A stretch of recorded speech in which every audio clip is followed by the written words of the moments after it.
In this lesson, I'm going to teach you how to make grass like this using Houdini's powerful procedural workflow. So I'm trying to make this 2D Earthbound scene into 3D. This is what I got so far. We got some garden steps here and a fence around the yard. And if you look at some reference images, you're going to see that the grass grows a little longer where the lawnmower doesn't get to. And since Ness's dad was never really around and they lived up in the mountains, I can imagine their lawn being a little bit more on the wild side. I could do this the manual way and take a piece of grass and rotate it and duplicate it 1,000 times, but I just don't have time for that. So what I'm going to do is take my ground and export it. Let's grab our fence and export it as an OBJ. And now we're going to do the steps, export selected. Then right after that, we're going to load up Houdini, lay down a geometry node, go into the geometry node, and import the ground we just exported. Let's rename this ground and lay down another file node and import the fence that we just exported out of Max. And here we go. We got the fence in the scene. Lay down one more file node and import the steps. Now lay down a Boolean operator and plug in the ground and plug in the fence, and now the ground is cutting up the fence. What we really want are lines of intersection, so we're going to change the operation to seams, and now we have lines for everywhere the geometry intersects. Since grass grows on the ground, we don't need these top lines, so we'll just delete them. Alright, we're going to use these lines to drive the placement for our grass, so now let's make some grass. In its essence, grass is a line, so let's lay down a line, place down a circle and change it to a polygon, and lay down a sweep node. Let's plug those suckers in. Let's change the skin output to auto skin, and this is what we get. If we dive back into the circle, we can adjust the radius to make it thin, and we can also adjust the amount of segments on the line. Now we're going to plug this into a bend modifier, and right now by default it's pointing in the wrong direction. So let's change the Y to 1 and Z to 0.01, and now we have a proper bend. Now here's the problem. If we make this grass linear taller, it doesn't bend right. So let's take this height value, copy the parameter, and paste it to the height of the bend, and bam, it's automatically synced so that when we increase the height, it also increases the bend. Let's scale down the guide so it doesn't look so silly, and let's taper it down to a nice fine point. There, we got our grass. Now let's copy it onto all these lines with a copy stamp node. Plug it in, and look what we got. We got all our grass blades attached to our fence outline. Now these blades of grass are in the right place, but they're pointing in the wrong direction. That's because we don't have normals or up values. So let's place down a poly frame. Now if you toggle the normal display, you can see that this added normals. If you turn off this, you can see that they disappear. Now I remember struggling a lot trying to wrap my head around this concept, so let's try to get a better understanding through the geometry spreadsheet view. Now we have three columns, NX, NY, and Z. N stands for normals, and these values are telling the copy node down below which direction to point the grass. We're also going to need the attribute up to let that copy node know how we're going to orient these blades of grass. To do that, just simply rename that to up, and you got up X, up Y, up Z. Now look at that. Each blade of grass is pointing in the normal direction with its own orientation along the curve. Okay, now let's lay down a transform node and rotate these suckers up. Looking pretty good if you ask me. Now we can bend these suckers in and out. Let's scatter them around a bit with a scatter node. And with this we can even adjust how many blades of grass are along these lines. And it's all procedural, so we can take any shape like this circle, plug it into our system, and look at that, grass is growing on our circle. Change this to polygon, and now we have a beautiful clump of grass swirling around. But that's not what we're here to do, so let's focus again. Let's jump back to our original system, scatter it up. Now Houdini will move a lot smoother when we work in a lower resolution, so let's take these points down to 4, and let's take our circle divisions down to 4 as well. There, now we can add a lot more grass to our scene by increasing our scatter points. The problem now is that they all look the same. In this section, we're going to go over the power of copy stamping. To do this, head on over to the copy node, hit the stamp tab, and enable stamp inputs. Type grass length in variable 1, And we now know that if you jump into the line and adjust the length of the line, it also adjusts the length of the grass. And this is the attribute we want to stamp. So we're going to type in stamp, open parentheses, quotation mark, and navigate to our copy node, close quotation mark, comma, open quote, grass length, close quote, comma, number 1, close bracket. Now just jump back into your copy node and change this value to any number like 0.2. Now we got little tiny pieces of grass, each one stamped with a length value of 0.2. Now let's see what happens when we type in rand, open parentheses, $PT, close parentheses. And look at that, each blade of grass is being stamped a random number from 0 to 1 based off the ground line's point number. Now we're only working between 0 and 1, so what we want to do is fit the values of 0 and 1 into a brand new range like 0.5 and 1. Now we can see that the lowest grass is 0.5 and the tallest grass is 1. Now let's take this max value of 1 and change it to 3. Now the max length of the grass will be 3.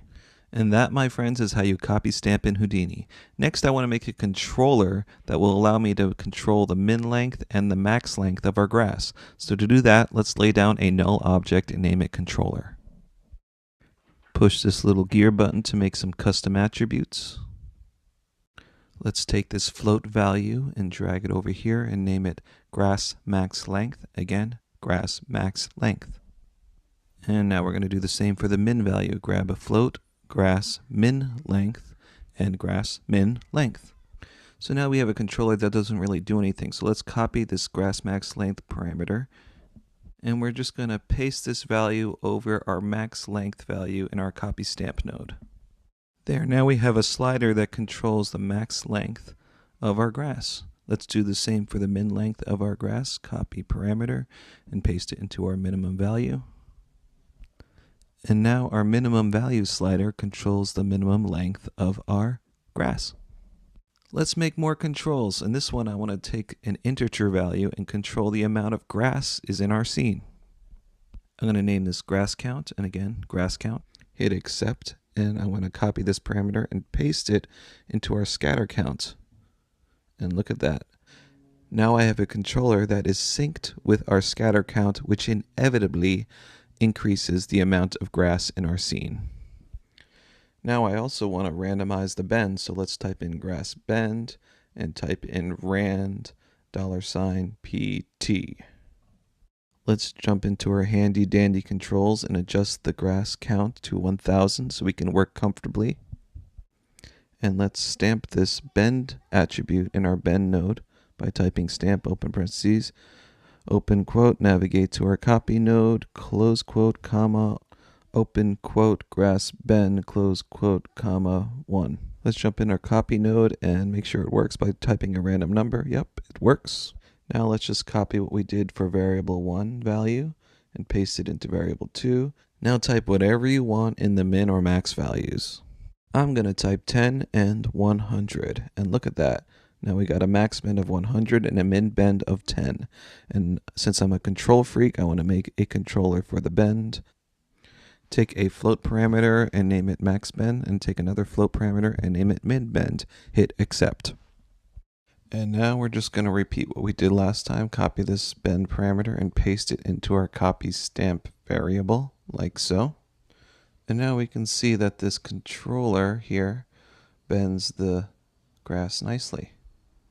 And this is what Houdini is all about. After you sync the min bend, you can get all artistic with it and bend it however you like. You can even stamp this transform so that all the rotations that we have on this grass can be random too, like this. And that's what I'm going to do. We can copy stamp all day long, guys, whatever you want. We can make it fatter, skinnier. So you can copy stamp the scale, grass scale.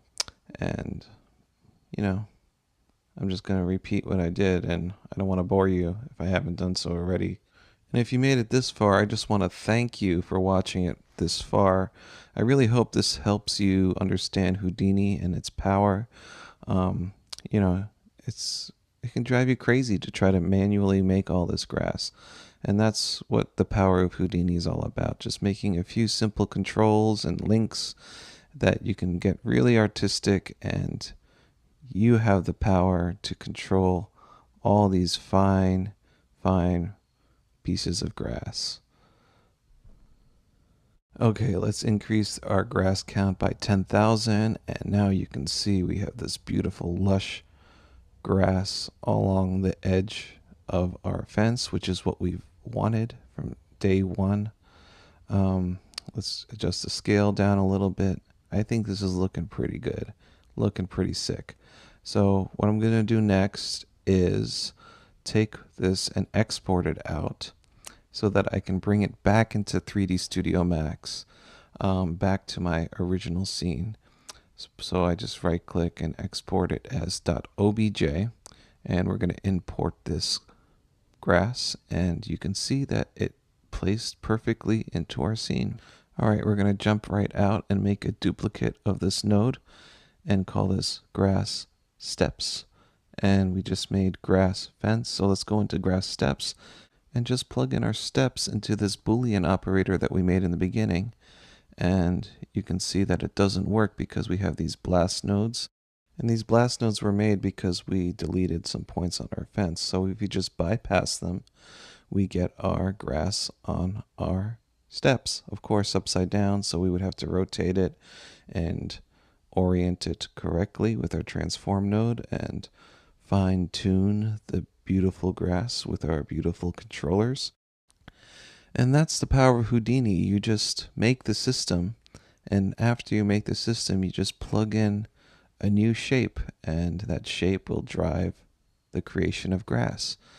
And I can use this tool over and over again for whatever reason I want. I export it out and import it back into our steps, and we can see that they placed perfectly.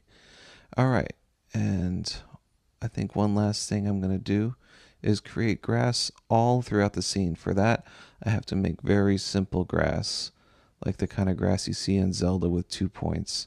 So I will make the length segments to 2 and just orient the grass so that they're pointing up. And yeah, it's looking pretty cool. We just gotta change the size a little bit, and let's increase the amount of grass to 100,000. And look at that, we got grass all over the place. How about 400,000? It's gonna take a little time, but bam, whoa, look at that grass. Pretty cool. I could probably go up to 1 million if I wanted to, but for now, let's just import our 400,000 grass and see what happens. And can it handle it? Yep, it can. There it is. Grass all over our scene. And I will put it through the renderer, and this is what it's looking like rendered. This was my first Houdini tutorial. Thanks for watching. You guys have been great. I plan on making more, so be sure to subscribe. See you.